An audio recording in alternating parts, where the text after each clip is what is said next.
Hello everyone and welcome to this quick video where we're going to talk about a very simple structure of English grammar, a very simple sentence structure, the very common SOV, subject, verb, object. So without further ado, let's go quickly to the whiteboard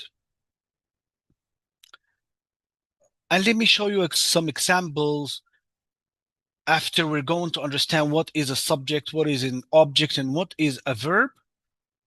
Okay, I hope that you can see my whiteboard right now in seconds.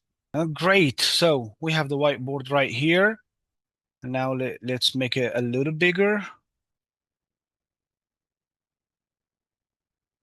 Okay, right on.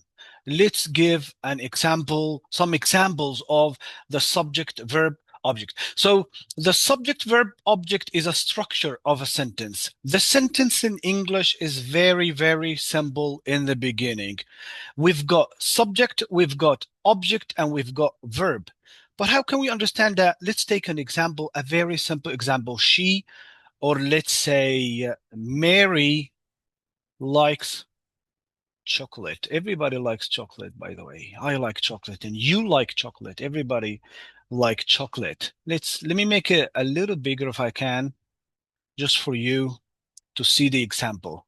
So simply we are going to say that Mary is the subject and we've got like is the verb and chocolate is the object.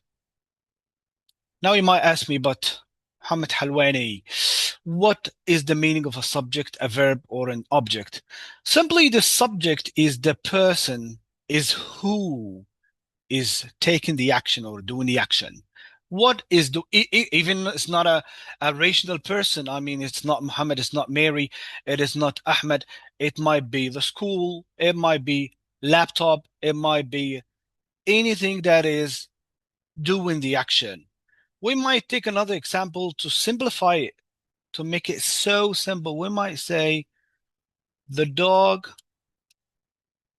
chased the cat. Now it's very simple. So the dog is the subject and the cat is the object. So the dog is doing the action and the verb is the action itself, like, eat, see, go. So it's the action itself and the object. Sometimes the subject object agreement, the subject verb agreement, or the subject verb object is called the direct object. The cat is a direct object right here. And you might ask me, like, what does it mean to be a direct object? So a direct object, the cat is taking the action, is receiving the action directly from the subject. The dog is the hero. He's doing the action, and the object, the cat, is receiving the action. That is why we call it the cat is a direct object. So what we got here, subject, Mary, in example number one, verb, action, likes, and chocolate, object. And another very simple example was the dog chased the cat. The dog is, huh? Yeah, I can hear you very well. The dog is the subject. The verb or the action itself is the action, and the cat is the object. Now we can have lots of examples. Like she, for example, very simple one for people to understand dogs, like bones, or let's say Meshal goes to the gym. In the next lessons, we're going to talk about the tenses because I can write down Meshal went to the gym. The action is still went, but it's in the past and in the past simple. So Meshal went to the gym. But our focus today is subject and object. Who is the subject? Of course, Mishal, he's doing the action.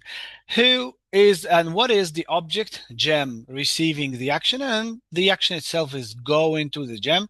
Went to the gem is a past simple, but is still the action. I hope I covered the very simple idea of a very simple structure in English: subject, verb, object.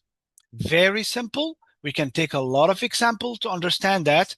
And next time, we're going to use it in different tenses. Thank you so much for listening and for tuning in, and have a good day.